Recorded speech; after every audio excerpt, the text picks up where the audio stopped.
Delber, hi, Hi. how are you? Good, good, good. Thanks a lot for the invitation, and it's going to be a pleasure to talk to you. No, I've actually been really looking forward to speaking to you. It's been really interesting looking you up and finding about your company. That's great. Thank you. On that, who are you and what is your company? What do you do? Yeah, so we at SalaryFits, we are committed in promoting financial well-being and financial inclusion Right. by building a better channel for financial institutions to offer products to employees of companies. Our underlying idea is that we can leverage on the employment relationship that people have in order to show to the financial providers that they have ability to pay, for them to commit themselves in repaying the products and services via salary deduction, which solves the willingness to pay issue that is underlying on the credit assessments of the financial providers. And therefore, the financial institutions can actually offer better products digitally to employees who are going to conveniently repay via salary deduction. So as I said, the underlying idea is that those employees are going to have access to affordable financial products and services. And obviously, the employer is going to be supportive and careful for their financial well-being. So the tech part is really boring. We are an infrastructure platform, a software platform that allows for the transactions between financial institutions, the HR or payroll softwares, and the employees to take place.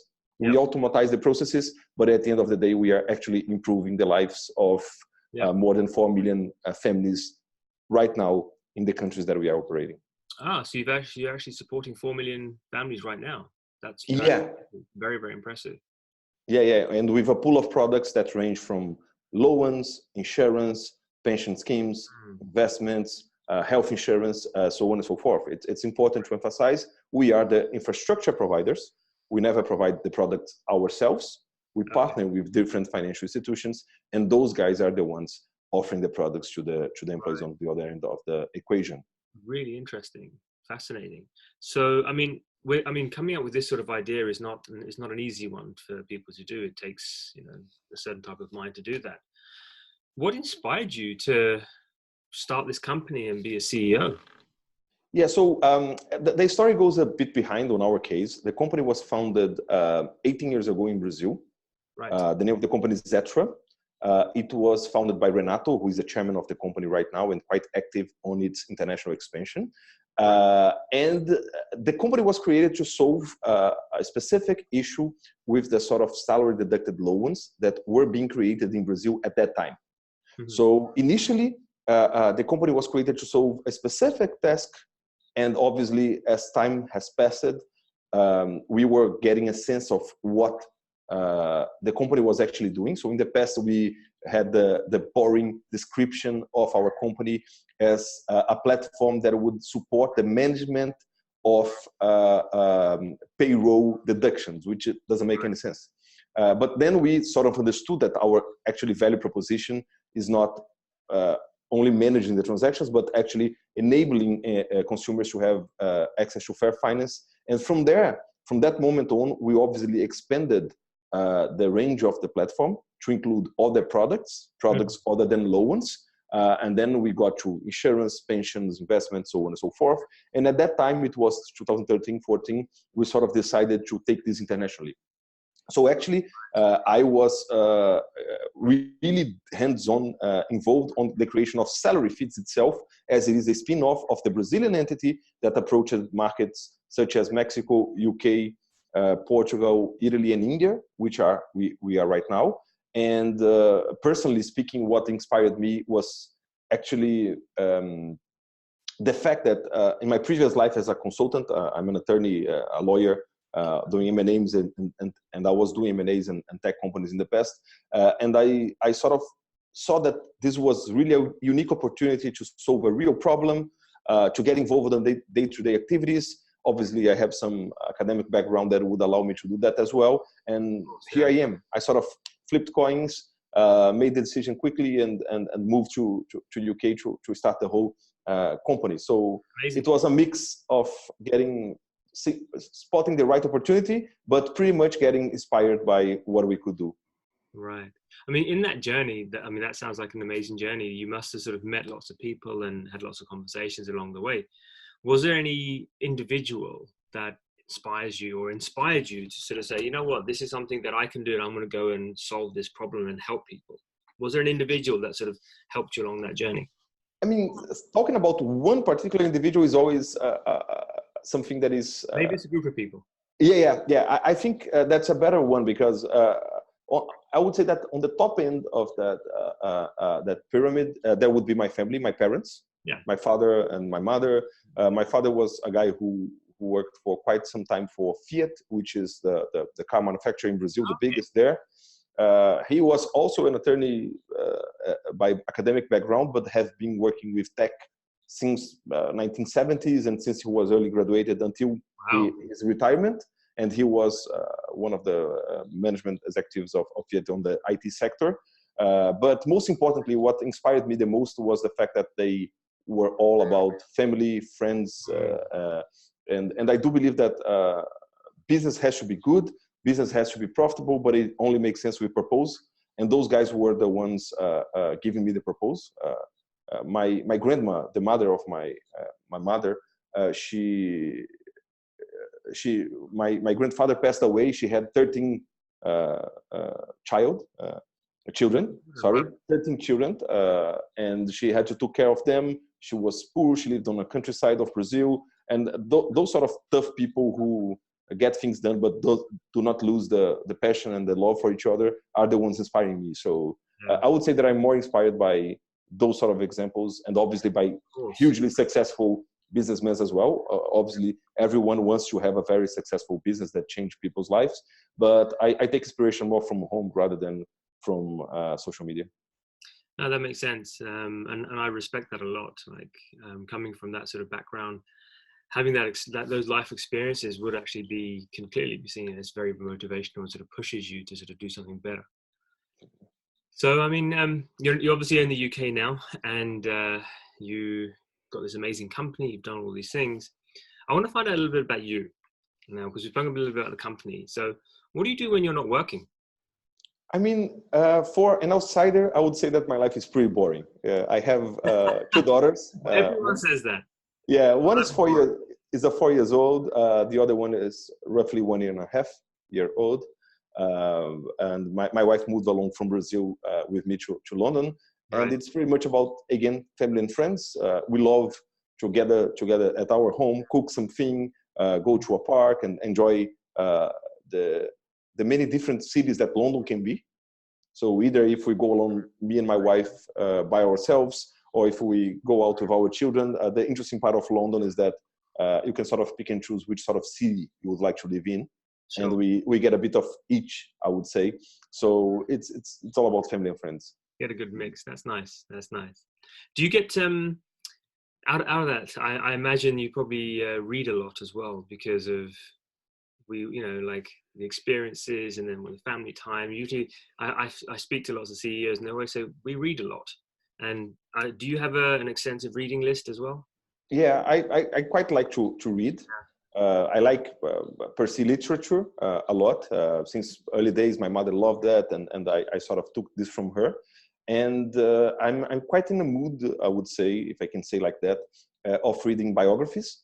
Right now, the one that I'm reading is is the biography of Eric Hobsbawm, A Life in History, which is quite interesting. And it's very interesting to see, and by reading biographies, how single individuals can actually have a huge impact on some processes or some decisions that we usually only see on a micro level. So I'm sort of enjoying quite a lot reading biographies, and ones that have either a political aspect or historical aspect. I like those quite a lot.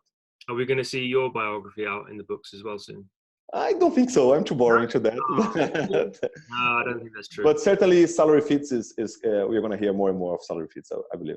Okay, well, that's good. Then we'll wait for that, and then we'll wait for your biography in a few years' time. So you're with your family, you do lots of reading, you've got this amazing company that you manage and run, you've built it in the UK, you've got an amazing backstory. What did you do yesterday? Same thing that I did. Same thing that I did today so far, which is trying to take over the world. Joking. It's just again woke up, some quality time with family on the early mornings. My kid goes to school at 8:30. I stay with them until they, my older, so Elena goes to school, and then few emails, come to work quite a bit, back home and back to them. So talking about yesterday and today, precisely the same thing. Okay, fair enough. That's good. Repetition is good. And I suppose another question that comes to mind is, I'm sure you've heard people say, you know, super successful people like yourself, you all wear the same clothes every day. I mean, if I spoke to you tomorrow, will you be wearing the same shirt and the same jacket? What could I say about that? I should definitely say that they are not successful because they use the same clothes. Okay. That's number one. Number two, I hope that they have a couple of them so they can change. But I mean, it's much more of a personal decision and sort of the character that you build to the market, the persona that you put in front of you for the market. I'm not good at that, but I'm definitely good in having different clothes and ones that are not matching to the others. So I would focus, in my case, more on other things. But I believe that one should do whatever makes this person more comfortable on the engagement with the market. Mm-hmm. If that is, let me create a persona with this sort of profile, too extravagant, too simple, too humble, whatever it is, it just builds, let's say, your morale or your persona for you to do whatever you have to do every day. So just be yourself, and definitely they are not as great as they are because they use the same clothes. That is not the reason.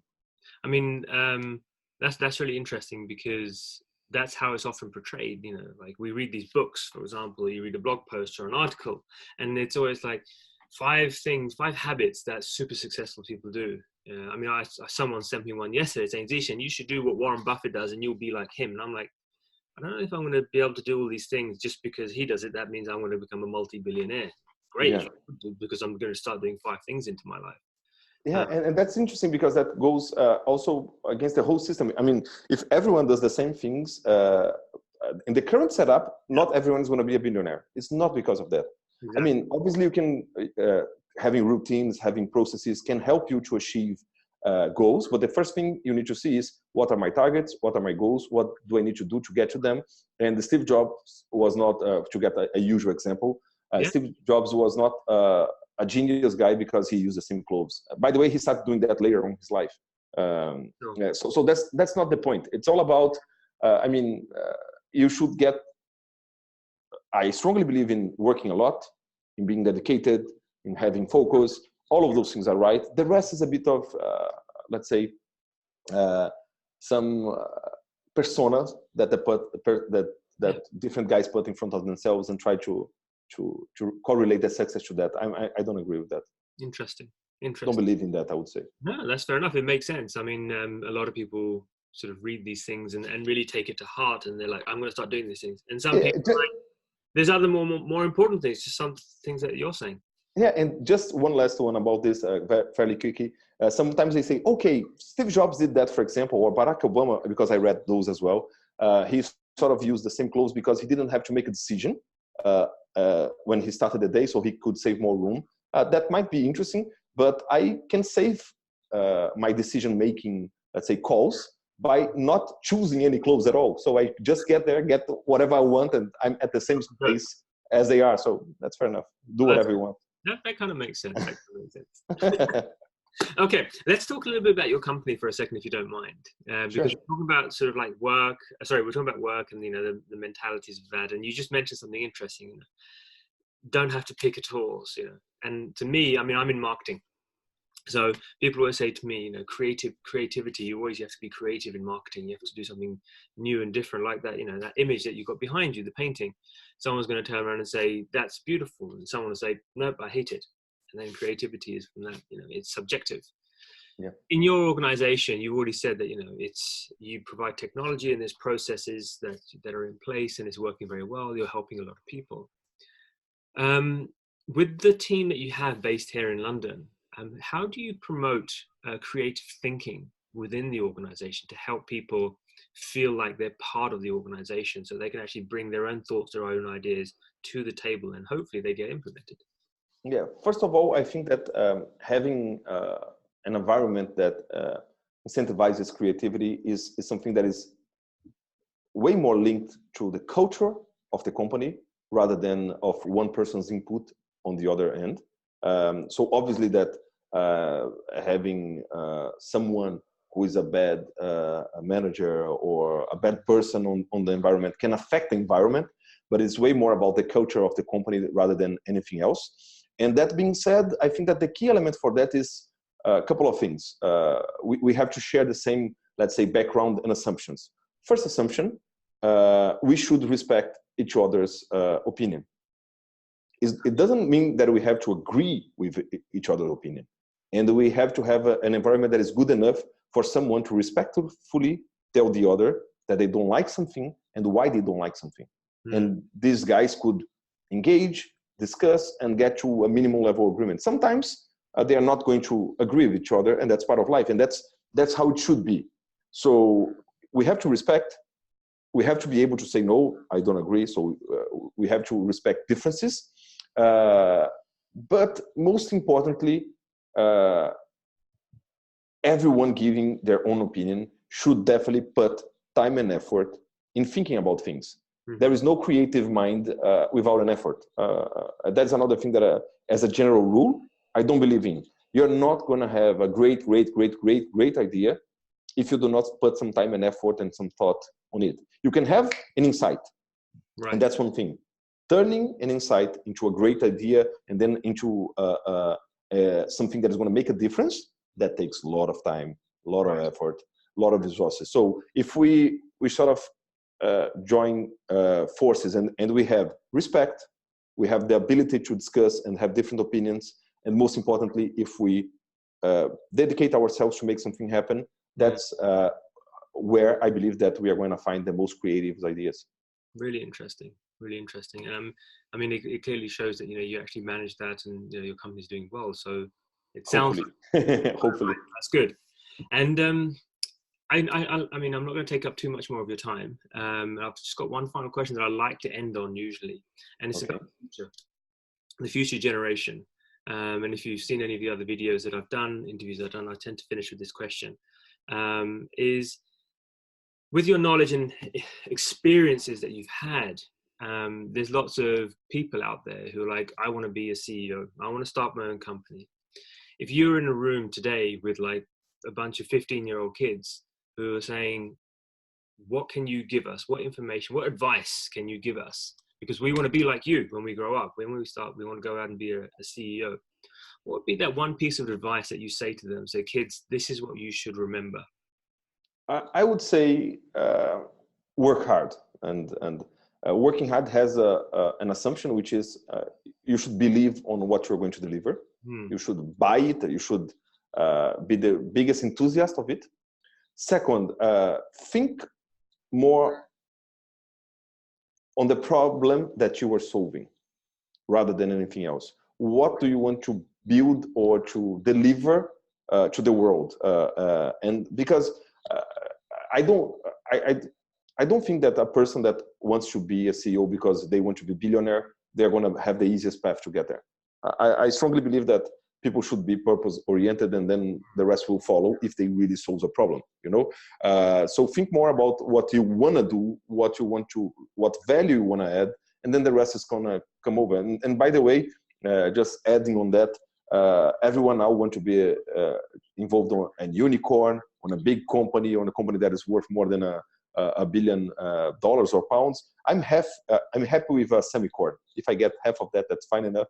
But what I'm saying is, I mean, valuations are metrics to understand how much companies are valued in the likelihoods of the investors. But that doesn't necessarily mean how much they are changing lives and how much they are building to the society, So, I mean, don't be a CEO just because you want to get rich or this or that. That might happen, but be a CEO because you want to change something and do something for that's meaningful. That's what I would say. No, that's good. I like that. That's a good note to end on. Delber, thank you so much for your time. It's been a pleasure speaking to you.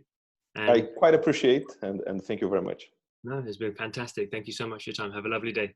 Thank you. Take care. Bye-bye. Bye.